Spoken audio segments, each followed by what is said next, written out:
विश्व बिरादरी पर इसका क्या असर पड़ेगा उसकी बात कर रहे हैं। लेकिन इस जोश में विपिन जी बहुत सारे संकेत दिए। उन्होंने कहा कि वो उग्रवाद खत्म कर देंगे, विदेशी उग्रवाद खत्म कर देंगे, अप्रवासी जितने भी माइग्रेंट हैं उनको सबको बाहर निकाल देंगे। उन्होंने दीवार खींचने की बात कर दी है, ड्रग कार्टेल को ख़त्म करने की बात कर दी है, अपराध को ख़त्म करने की बात कर दी है। वो ये कह रहे हैं कि देखिए असर हो गया है, और असर यहां तक हो गया है कि जो इजराइल के बंधक थे वो भी वापस आना शुरू हो गए हैं। इसलिए मैं हमेशा ये कहता रहता हूं कि मैं पीस मेकर हूं। रूस यूक्रेन युद्ध खत्म करने की बात कर रहे हैं, और तो और विपिन साहब अब तो मंगल पर भी झंडा फहराने की बात हो गई है। जी, निश्चित बात है। और जब उन्होंने बात करी मंगल पे झंडा फहराने की, तो वहां पर उसका अभिनंदन करा था कमला हैरिस ने भी। तो यहाँ पर देखिए, बिल्कुल साफ संकेत दिए हैं यहाँ पर कि एक तो पहली बात कि वो डे वन से वो कुछ करके दिखाना चाहते हैं। और देखिए, एक और बात बड़ी जरूरी है कि यहाँ पर अगर हम 90 के दशक की बात करें, तो वहां पर उस समय दो सुपर पावर्स हुआ करती थी, यूएसएसआर और यूएसए। लेकिन उसके बाद जब ये फ्रेगमेंटेशन हुआ यूएसएसआर का, उनकी इकोनॉमी का, और वो 15 रिपब्लिक्स में बंट गया, तो एक ही सुपर पावर रह गया।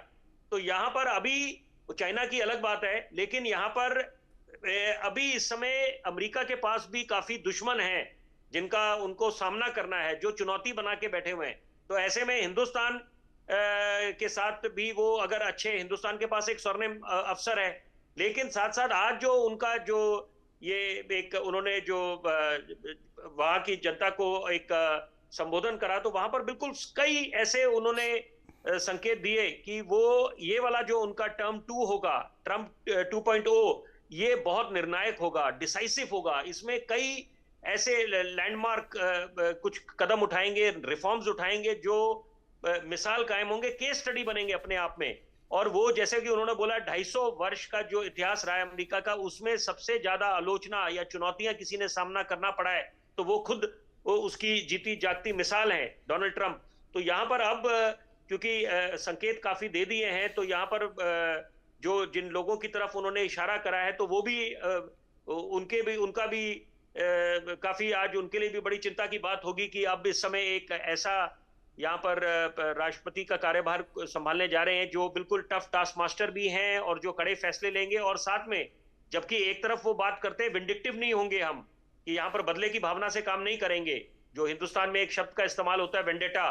जी। तो कोई भी अगर जैसे उदाहरण के तौर पे अगर कोई कार्रवाई ईडी सीबीआई की होती है, तो बोला जाता है कि बदले की भावना से कार्रवाई हो रही है।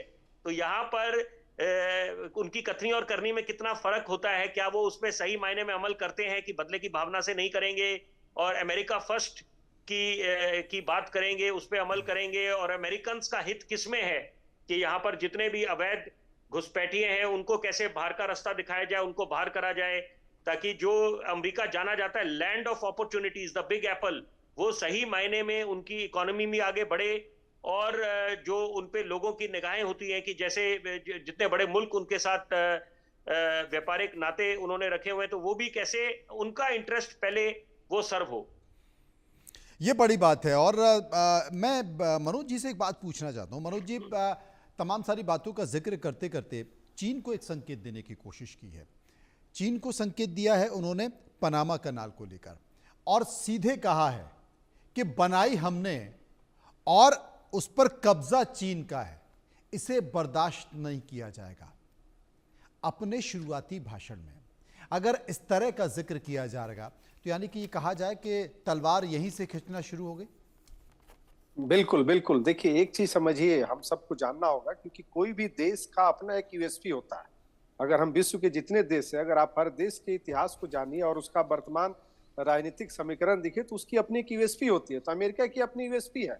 उसने आप सिर्फ पनामा की बात नहीं, जिस तरीके से उसने कनाडा को 51वां राज्य अपना बनाने की कोशिश कर रहा है, जिस तरीके से ग्रीनलैंड की बात कर रहा है, तो आप समझ सकते हैं कि साउथ सी चाइना में जिस प्रकार से जो चाइना का एक डिक्टेटरशिप जो अप्रोच है, और जिस प्रकार से पनामा नहर को हम सब जानते हैं कि आज के इस ट्रेड कंपटीशन में इस नहर का कितना इंपॉर्टेंट रोल हो जाता है किसी भी चीज को आयात निर्यात करने के लिए। और वहां पे जिस प्रकार से चाइना एक इंटरफेरेंस कर रहा है, तो मुझे लगता है कि अमेरिका को ये भली भांति पता है कि आज अगर हम उसको इस तरीके से फ्री हैंड देते हैं तो कहीं ना कहीं हमारे लिए नुकसानदायक होगा। और ऑब्वियस है कि चाइना का जो विस्तारवादी नीति है, आप देख सकते हैं जिस जिस एरिया में भी जहां पे भी है, वो सब जगह पे अपने अगल बगल अड़ोस पड़ोस सबको डिस्टर्ब करके रखा हुआ है। तो मुझे लगता है कि इसी चीज को ध्यान में रखते हुए कि और ऑब्वियस है कि देखिए चाइना और अमेरिका के बीच में जो एक आप बोल सकते हैं जो टग ऑफ वार है, वो कहीं न कहीं किसी न किसी रूप से एक आर्थिक के साथ-साथ एक सामरिक वाली भी स्थिति है। क्योंकि अमेरिका की जो नीति है, अमेरिका का जो आर्थिक विकास है, जो उसकी स्टेबिलिटी है, उसमें आप देख सकते हैं तो उसका जो टैक्सेस है, उसका जो ट्रेड पॉलिसीज़ है, व्यापार नीति जिसको हम बोल सकते हैं, उसका जो सामरिक जो वो बार्गेनिंग करता है, सौदेबाजी करता है और उसमें उस प्रकार से जिस प्रकार से एक इंटरनेशनल पीस को लेके और डेमोक्रेटिक एटमॉस्फेयर के नाम पे जिस प्रकार से पूरे वर्ल्ड को डिक्टेट करता है, उसमें वो कहीं से भी बर्दाश्त नहीं करेगा कि चाइना आके उस रेंज में वहां पे उस प्रकार से उसका इंटरफेरेंस करे।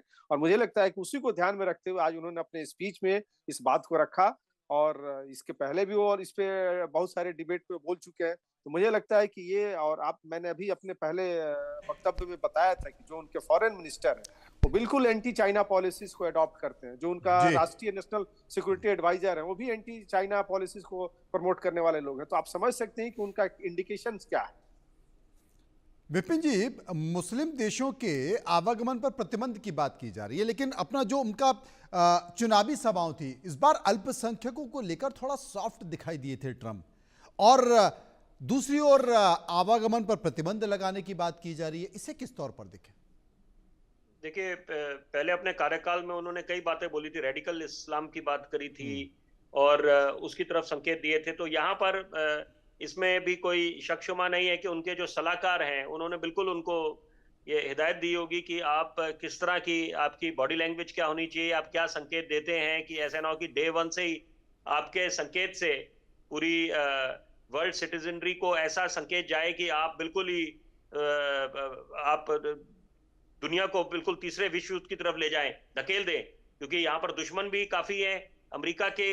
और सबसे बड़ी बात है कि उनकी नीतियों के लिए, क्योंकि वो एक तरह से बिग ब्रदर बिग बुली की तरह भी उनको लिया जाता है। तो यहाँ पर अभी एक बात जो अहम बोली उन्होंने बोला, जब पेंसिल्वेनिया की घटना की बात करी कि कैसे उनपे असैसिनेशन एक अटेम्प्ट हुआ था, उनको मारने की कोशिश करी गई थी और वो बुलेट बिल्कुल उनके कानों को छूते हुए वहां से पियर्स करके निकल गया था। तो वो उन्होंने बिल्कुल ये साफ एक बात बोली कि उन्हें God saved him for a special reason.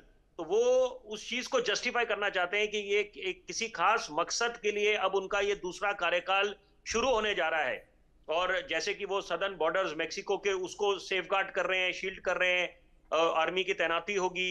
साथ में उन्होंने जिक्र करा कि कैसे 7 स्विंग स्टेट्स उन्होंने जीते।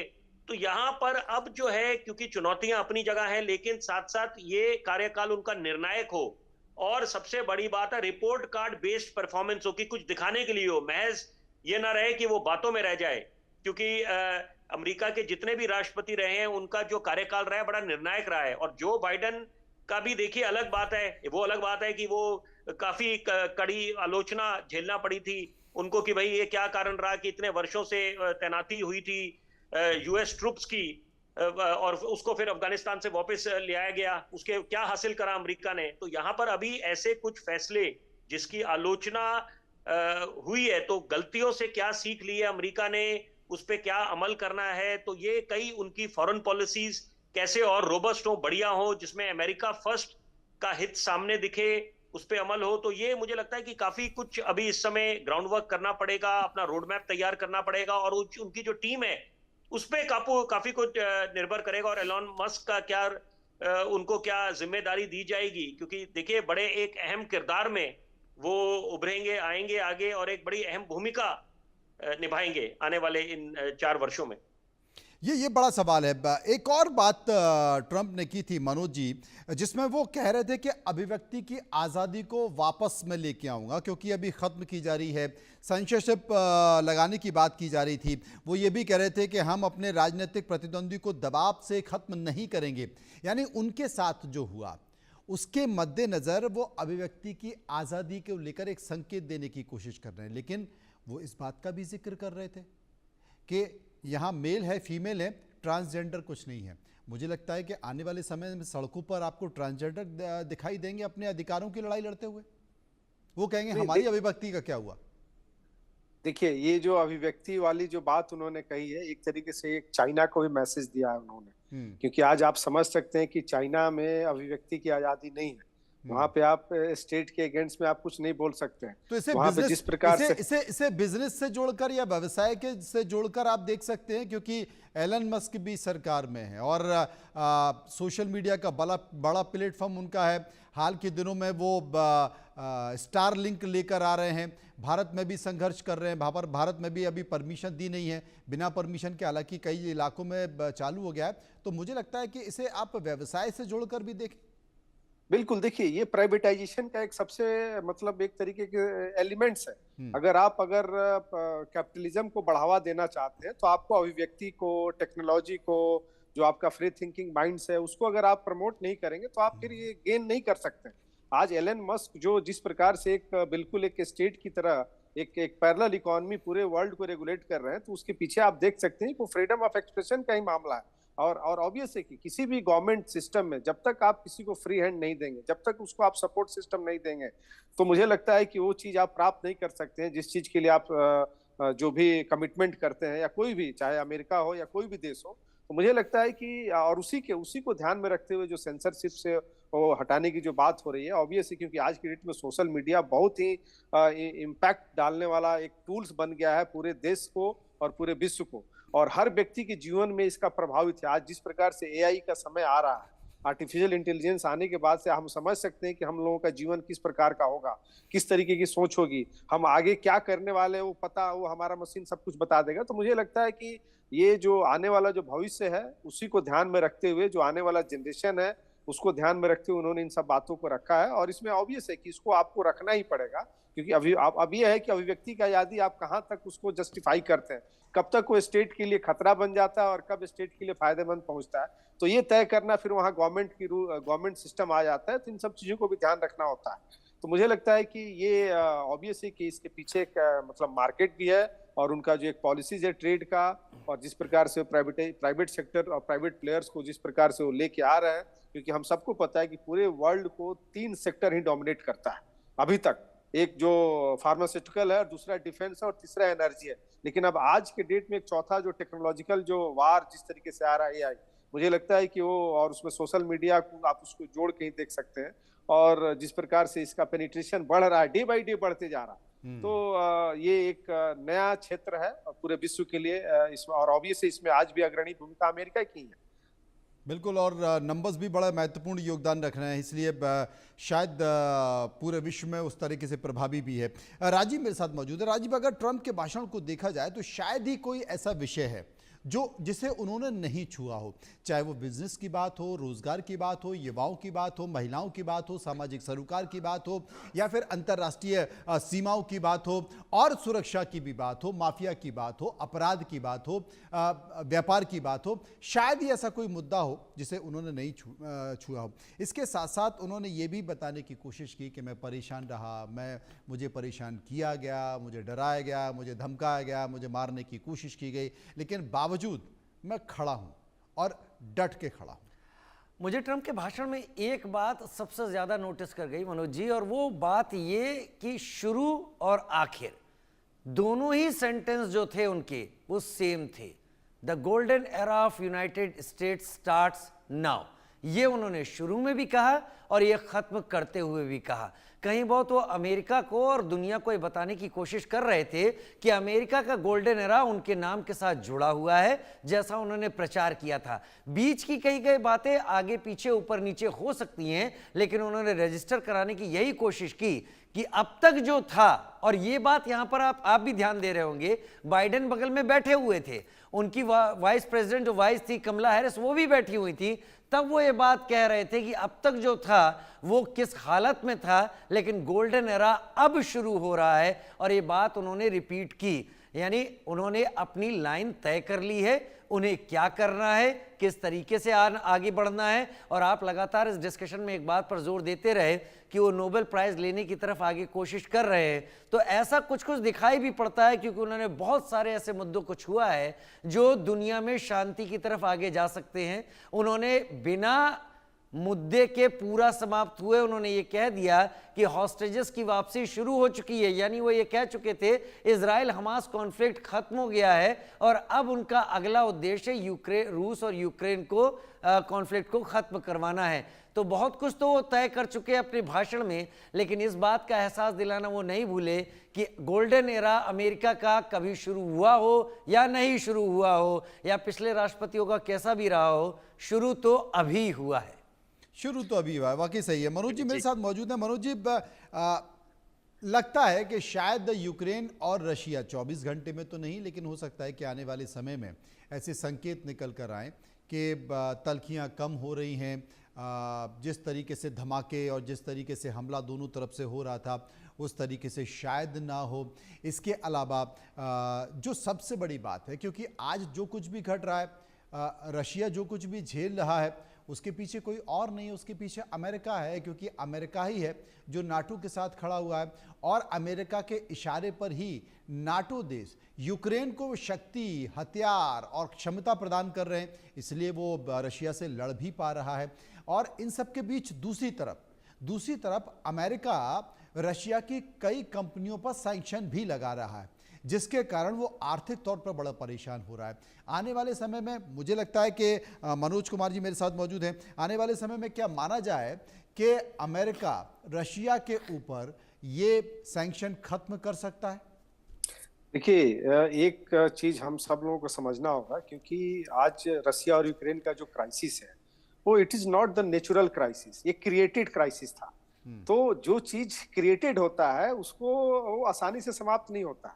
और ऑब्वियस है कि इसके पहले की जो सरकार थी, जिस प्रकार से बाइडेन सरकार ने यूक्रेन के साथ और रशिया के साथ जो अपना एक इस युद्ध को बढ़ावे देने के लिए जो जो भी हथकंडे अपनाए, और जिस प्रकार से ट्रंप अभी आज ओथ लेने के बाद से और इसके पहले भी जो उनका एक स्टेटमेंट था कि मैं आते ही उसको युद्ध को समाप्त करूंगा, तो युद्ध तो समाप्त होगा ही, लेकिन देखिए मैं फिर बोल रहा हूं कि it is not the natural, ये नेचुरल क्राइसिस नहीं था, ये क्रिएटेड क्राइसिस था। तो इसको उसी तरीके से समाप्त किया जाएगा और ऑब्वियस है इसमें ट्रंप पहल करेंगे। और जो आज रशिया के ऊपर जो सैंक्शन लगे हुए हैं, क्योंकि देखिए ये कोई भी युद्ध जब समाप्त कराया जाता है या जो कोई मीडिएट करता है तो उसमें ऑटोमेटिक है कि उसको कुछ बार्गेनिंग करना होगा, दोनों देश की तरफ से बार्गेनिंग। आप ऐसा नहीं कि आप यूक्रेन को बिल्कुल छोड़ देंगे और रशिया की तरफ बिल्कुल खड़े हो जाएंगे। तो मुझे लगता है कि उसमें एक बीच का जो जिसको हम बोल सकते हैं जो गेम थियरी, जिसको हम सिद्धांत के हिसाब से पढ़ते हैं, जो जीरो सम जीरो पे जाके टिकता है कि 2 कदम हम आगे चलते हैं, 2 कदम दूसरा देश आगे चलता है और फिर बीच में एक सहमति बनती है। तो उसमें आज अमेरिका उस भूमिका में आ चुका है, ट्रंप उसमें आ चुके हैं और मुझे लगता है कि इस पे उनका जो भी विभाग, प्रशासन विभाग है, उस पर काम करना शुरू भी कर चुका होगा कि मुझे कौन सा स्टेप आगे लेना। और नो डाउट कि जो भी सैंक्शन अमेरिका ने रशिया पे लगाए हैं उसको धीरे धीरे इनको समाप्त करना होगा, क्योंकि ऑब्वियस है कि रशिया की जो आर्थिक स्थिति है इस युद्ध में बहुत पीछे चली गई है। वहां से बहुत सारे जो इन्वेस्टर्स हैं जो वो सब वहां से प्लान कर रहे हैं, सब दूसरे देशों में जा रहे हैं, दुबई में लोग जा रहा है, चाइना में जा रहा है। तो मुझे लगता है कि इन सब चीजों को अगर फिर से अगर उन्हें कंट्रोल में मेंटेन करना है तो उसके लिए उनके ऊपर जो सैंक्शन लगे उसको समाप्त करना होगा और वो तभी शुरू होगा।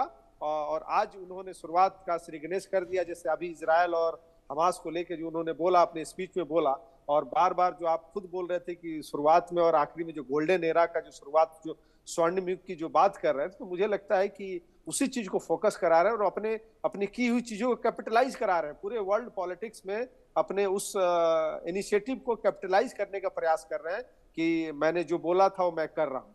तो ये आने वाले दिनों में हमें जरूर इसके पॉजिटिव इम्पैक्ट देखने को मिलेंगे यूक्रेन और रशिया क्राइसिस पे अमेरिका।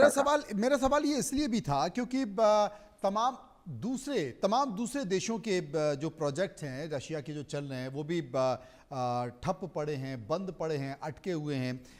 उदाहरण के तौर पर मेट्रोमास एक कंपनी है, उसने भारत में आरबीएनएल के साथ, जो कि रेलवे का एक पीएसयू है, उसके साथ मिलकर टेंडर डाला। वो कंपनी L1 आ गई, करीब 45,000